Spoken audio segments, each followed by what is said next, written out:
esperando que vengan otras administraciones públicas y nos salven de esta situación, o nos justifiquen los despidos, o nos justifiquen las actuaciones que estamos emprendiendo desde el equipo de gobierno andalucista del Ayuntamiento de Los Barrios. Plantear una cuestión de confianza, como estamos planteando desde el equipo de gobierno andalucista, es porque hay un bloqueo, entiendo, de la situación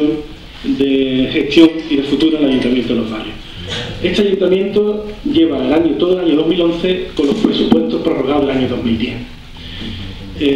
Sería muy importante, para empezar a recuperar la confianza de las entidades financieras, sería muy importante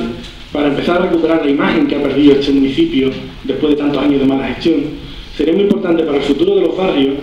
que en el año 2012, el 1 de enero de 2012,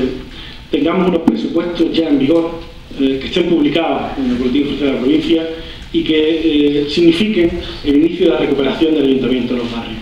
Presupuestos que, lógicamente, tienen sus dificultades y que las van a seguir teniendo para poder cumplirse al 100%, porque la capacidad recaudatoria de este ayuntamiento ha sido abandonada durante muchos años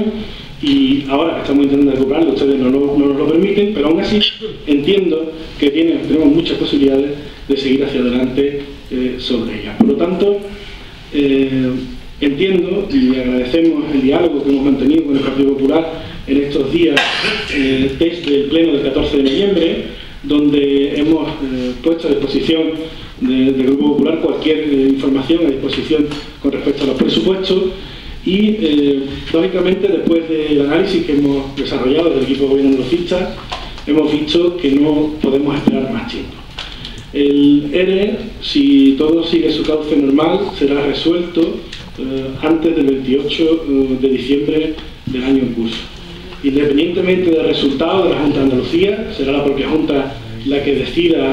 lógicamente, con la documentación que se ha presentado y todo lo demás, pretenderá, sin ningún tipo de duda, que este ayuntamiento, con los presupuestos del 2012 en vigor, pueda iniciar esa recuperación que en tanta falta nos hace. Recuperación que nos permitirá, en un momento también determinado, poder pagar las nóminas al día, pagar